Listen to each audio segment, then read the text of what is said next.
Welcome,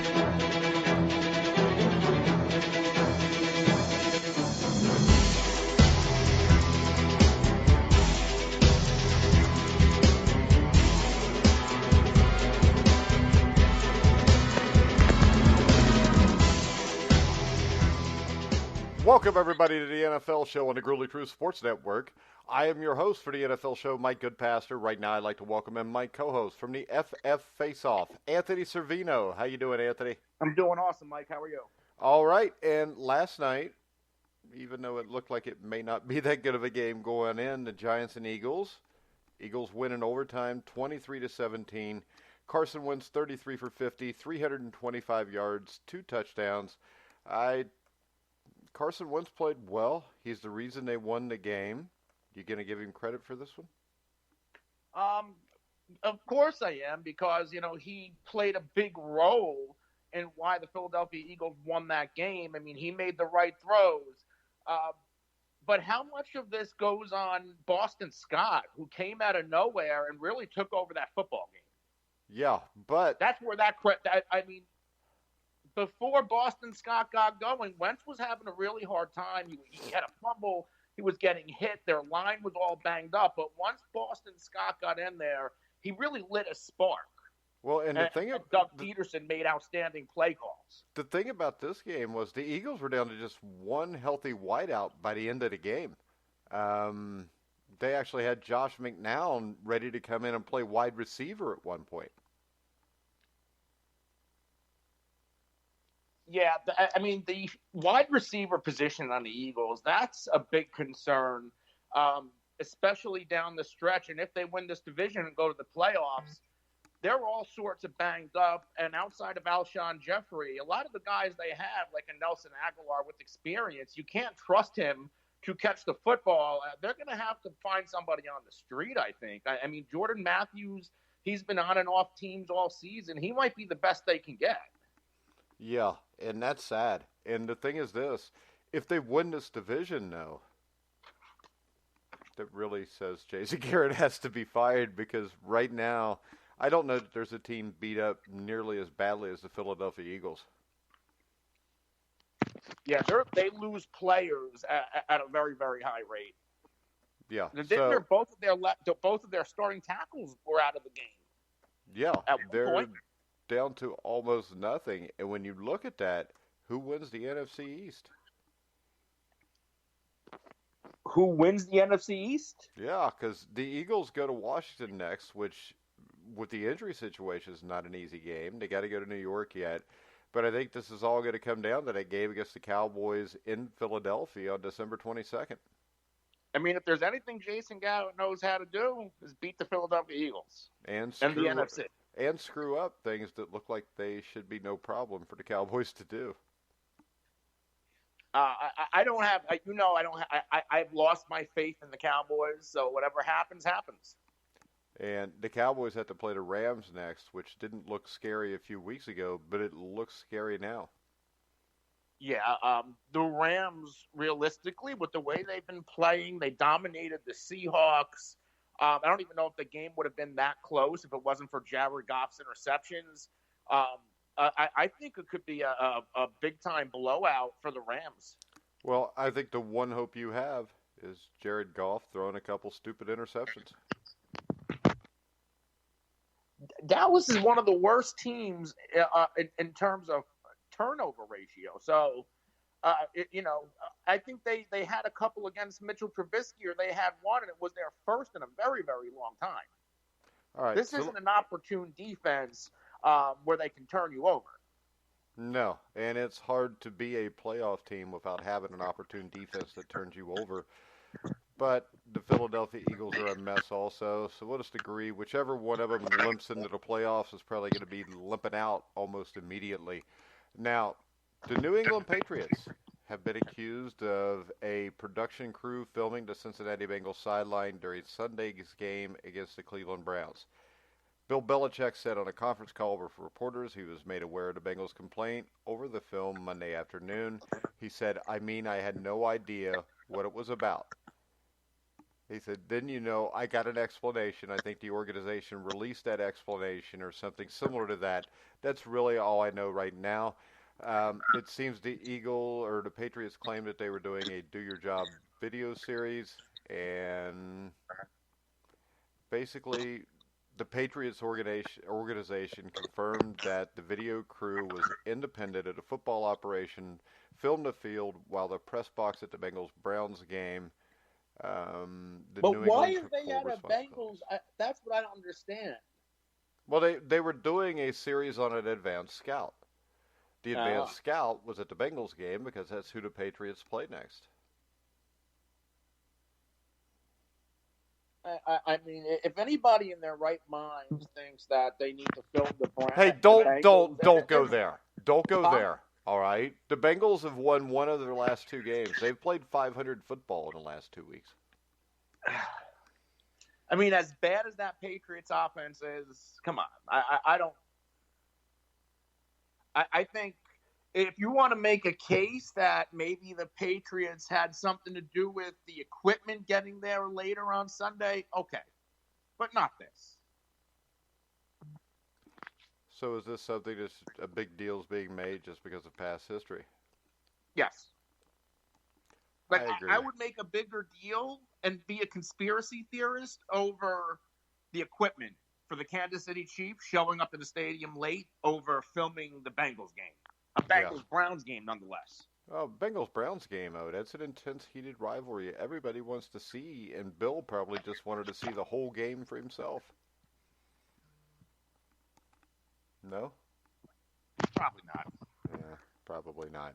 All right, Washington Redskins running back Darius Geis has suffered an MCL sprain. Is this kid ever going to be able to play more than one game at a time? Because he seems, if he was healthy, he could be a special running back in this league, but it looks like it just may not work out for him. Yeah, I actually like Darius Geis a lot coming out. So much so, and you can't predict injuries, but that rookie year, I actually bet my co-host on the FF Face-Off, Mike Hoff, that Darius Geis would have more rushing yards than Saquon Barkley. That's how much I really like Darius Geis coming out, but he keeps getting derailed by injuries, and now in the past couple of games, it looked like he was finally getting it. He broke out against the Panthers, over 150 yards rushing, 2 touchdowns on 10 carries. And then against Green Bay, he suffers another knee injury, and it's always the knee. Yeah, and when you look at it, we've seen this before with guys, and the reason I think Geis dropped in the draft where he did was he had injuries in college too. So this is not something that just happened. Because if you remember, I think he was drafted as an injured player. Yeah, I think so. Because he didn't, I don't even know if he started the season his rookie year. But it's a shame because the No, kid could no, be really good. no. He got hurt in the preseason in his rookie year. Yeah, that's what I mean. So he didn't even start the season that year. Let's go back to the New York Giants a little bit. Is Schumer definitely gone? Yes. How can he not be? I don't know how he cannot be because When, if you look at the game last night, the Giants were up 14 at the half. The second half performance was dreary at best, but the thing that really stood out to me was the difference in that game wasn't necessarily Carson Wentz. It was the coaching staffs. The adjustments were made on one side, not on the other, and I think Doug Peterson just completely outcoached Shermer.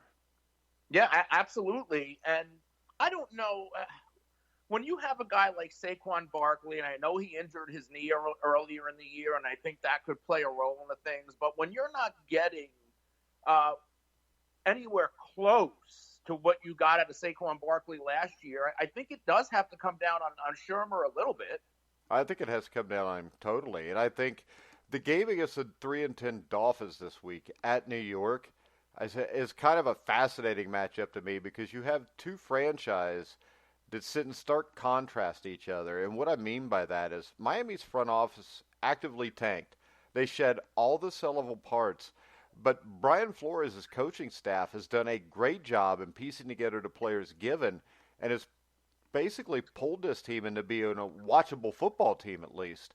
Where the Giants, on the other hand, entered the season, I think, believing they could compete, but the incompetence of the coaching staff in New York has overflowed, and now they're sitting at 2-11. Yeah, and I think this is the most games that the Giants have ever dropped consecutively in their franchise history. And they've been around for a long time. Yeah, and when they asked Shermer about that, he said ties a franchise record. Yeah, it's not something that you want to be a part of. That's what I think. He also added, I have no thoughts on that. We lost the game tonight, and I think that's what we're talking about. Unfortunately, that's our reality right now, and I have no thoughts on that other than the fact that we lost the game tonight. So he's also a brilliant public speaker. Are you surprised? Are they going to make the move immediately on Black Monday, or do you think they pull at the plug a little bit sooner? I don't see what you really do by pulling the plug sooner. I mean, you might as well just fire him on Black Monday because they're 2-11. I mean, what's it make a difference now unless you got a guy on staff that you would like to give a shot? But usually, when you give a guy a shot on staff, you don't really have any intention of keeping him next year, anyways. And with New York, the question is, where do they go from here when they look at hiring a new coach? I mean, the easy answer is going to the Gettleman tie with Ron Rivera. And there was also the rumors of a Jason Garrett. So the two biggest rumors are coaches that who are not only recently fired, but very much underachieved with what they had. Garrett more so than Rivera, I think. Well, Rivera's only made the playoffs, 3 times the entire time he was there, too. 3 winning seasons. In what, a decade almost? Right around there. Yeah. So, when I look at that, I mean, number one, how did Shermer even get the job? Minnesota. He had that brilliant year as the OC in Minnesota, I believe, with that was the Case Keenum year. Yeah, in 2017. Yeah. Well, that and he served under Andy Reid, Steve Spagnuolo, Mike Zimmer, but he also was under Chip Kelly. So I don't know. I think the reason he got a job was his last name of Shermer. I mean, his uncle was Fritz Shermer, who was an NFL coach for 24 years, and he was the defensive coordinator on the Packer team that won the Super Bowl, Super Bowl 31. And I still think this is something where the NFL is full of nepotism. And I think guys like Pat Shermer, who were completely not qualified to take this job, get jobs like this just because of who they know, who they're related to, and it gets really old to watch. And I mean, Jason Garrett got the job because he basically, tell me if I'm wrong here, because he was a backup quarterback for the Cowboys and Jerry Jones really liked him. I guess, right? No, he was also their offensive coordinator, and he was actually doing a really good job. And I keep going back to this no matter how many times I have this conversation with anybody, that he, like right now the trend is the young offensive coordinator. And Garrett was really the first one I can remember that was going to be highly sought after. And then Jerry Jones didn't even want Garrett to hit the market. He fired Wade Phillips and promoted Jason Garrett. In fact, I believe Garrett was even getting paid more than Wade Phillips as the offensive coordinator. Don't quote me on that, but if I can remember correctly, I think he was making more than the head coach. Yeah, and once again, I think that it is overvalued what somebody can do as a coordinator. A coordinator only has one job. A head coach has more than one. And how about this? Maybe a coordinator that's done it for more than a couple of years before you give him a shot as a head coach. Do you think that Jason Garrett is kind of given a bad rap because he really is a puppet to Jerry Jones? Like, do you think Garrett would have success elsewhere when he can be himself and when he can control the team? Because some of these teams, he's only had one losing record, and that was the year Romo went down. He's had a bunch of 500 records, and he's won a couple of divisions. I think if the cuffs are off at another franchise, I would like to see what I think Jason Garrett does deserve a fair shot because Um, how about this? Because I sat here and watched the Bengals with Marvin Lewis and the Bengals with every coach, and they're basically puppets. I would say my problem right now is if he goes somewhere else, how much respect is he going to command from a new team that knows what he's coming from? And my other problem is in that situation, if I'm the head coach, I'm not going to get my ass beat and look like a fool if it's not my fault. So I would be more likely to hire him if a few years ago he'd have stepped up to the podium and said, "Hey guys, Jerry won't let me do this. Jerry won't let me do that, and this is what I want to do." Now, the problem with that is no other team is going to hire you then. So you end up kind of stuck in a situation where you're damned if you do and you're damned if you don't. But yeah, it's if you're competitive and this is not your fault, at some point you got to stand up and say, "Hey guys, I didn't want to do that. I had to do that." So he's been a puppet for over a decade, right? yes, As a coordinator and a yes, head coach. What yes. makes you think that he could fly on his own? I mean, I think what you saw when he was the offensive coordinator was a bright offensive mind that could be the offensive coordinator anywhere and probably be a success. I mean, Norv Turner was the same way. Norv Turner was a great offensive coordinator, but he was not a good head coach. And there's a lot of guys like that. I mean, Wade Phillips, I think, was a good head coach, but for some reason was pigeonholed as just a good defensive coordinator. I mean, Wade Phillips had the Broncos 3 points away from the Super Bowl in 1991 as the head coach. He did a good job. I don't know that he did that bad a job in Dallas, but I also the thing that sticks out to me is guys that go to Dallas like the Bill Parcells and the Wade Phillips that have experience and know how to win. They don't get the leeway that Jason Garrett does. And my guess is with that, it's because they're probably pushing back against Jerry Jones, and Jerry Jones don't like that. Yeah, to me, Jason Garrett's a mouthpiece. The players know that, and when they know that Jason Garrett, I mean, look at the most recent couple of weeks with the kicking situation. Yes, Garrett finally got his way, and they waived Brent Maher. But the first week, I think it was after that Thanksgiving Day game against Buffalo. On that Sunday, Jason Garrett went out and said, "Hey, we're going to look at kickers," and Jerry Jones says, "No, you're not. We're sticking with Maher." Your players aren't going to respect your head coach in that situation. Yeah, and that's my problem. He's been there so long. The entire league knows what he's been and what he is. So if he goes somewhere else, he's already going there with two strikes against him. Right. So I think if he goes to New York, he'll be a complete and utter failure. Because number one, they don't have a quarterback of the future because Daniel Jones is not that guy. He's just not. He's a turnover machine. He's the white Jameis Winston. You know, he might throw you 3 touchdown passes, but he's going to throw you 3 or 4 interceptions also. So Yeah, in but New you're York, also the same one who thinks Jameis Winston's going to get another contract in Tampa Bay. no, I don't think that. I think Jameis Winston may deserve it, may not. Let's see how this season ends. I can tell you this: there's a lot worse quarterbacks out there than Jameis Winston. And I have yet, other than one game, seen Daniel Jones have a game where he throws 4 touchdowns and 1 interception, which Winston has done a few times this year. I'm just saying this. Winston was in a spot in Tampa Bay that was not conducive to developing a young quarterback. They were, Dirk Cutter, guys like this that were more defensive coordinators. And I think when you have a young quarterback, I think that you want an offensive minded head coach. And when you stick a young quarterback with a defensive minded head coach, they have a tendency to, let's use the New York Jets as an example.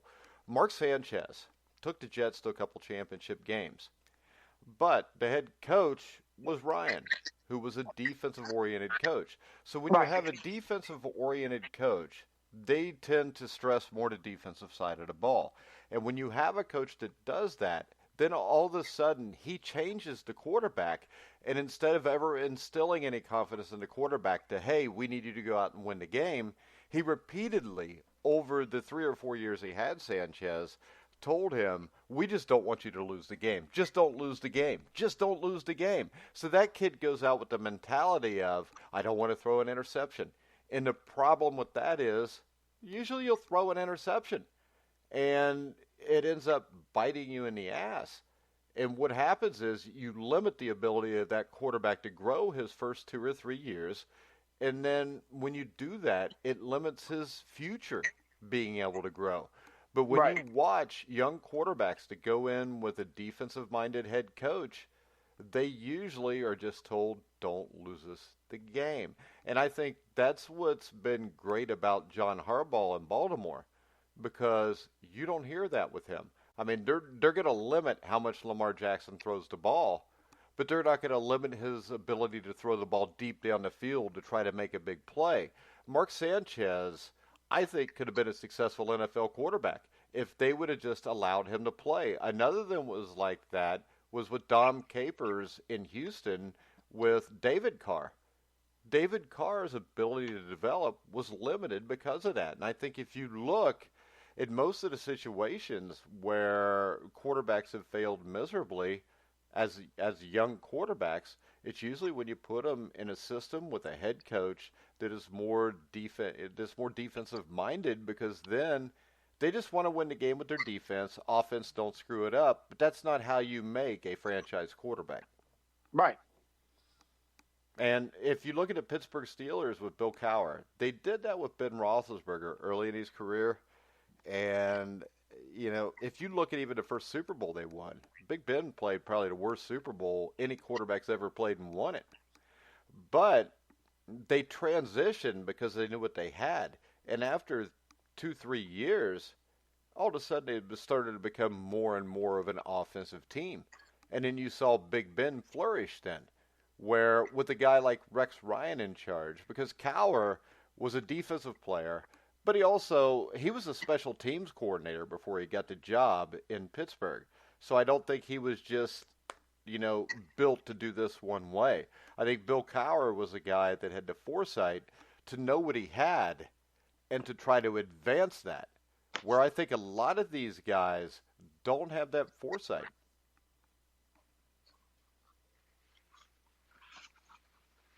You make a good point on Big Ben, because that was a different – that was Bill Cowher's Steelers team. That was very much defense, and I think that's what they're going back to now. Yeah, but the thing is, they have to now because they don't have a quarterback. And they were a defensive team, but they still won a Super Bowl in 2007, and that team, they were good on defense. But Big Ben was a stud. He won them that Super Bowl with that touchdown pass at the end of the game. I think we just lost Anthony. We can call him right back, though.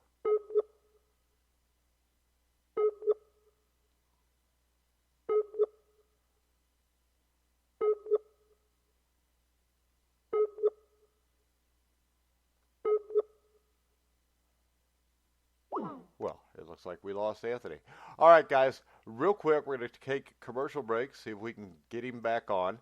We will be back right after this message.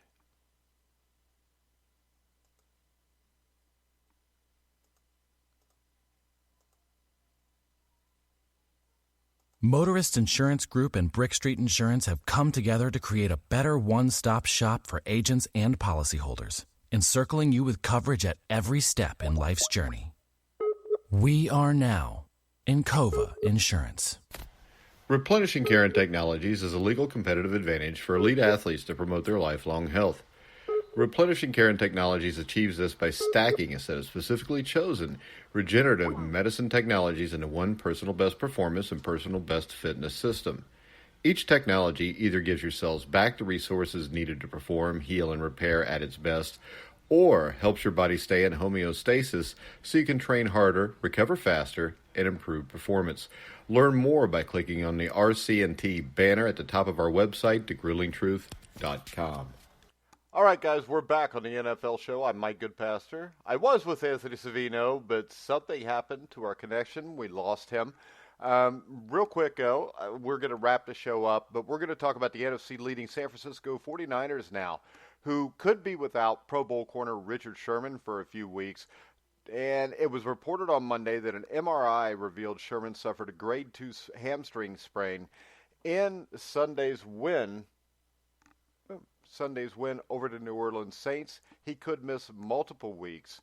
Right now, that I think is a huge loss for the 49ers. And also, it looks like that their center they will lose for the rest of the season also. And Richburg ranked 12th among all centers in the NFL with at least 250 snaps. Richburg has appeared in 79 games over his 6-year career, starting 78 of them.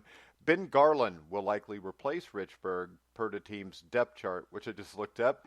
Garland has appeared in 60 games, starting in 7, and though he's listed as a guard, he'll assume the additional responsibilities associated with playing center as the 49ers continue their push for the NFC West crown.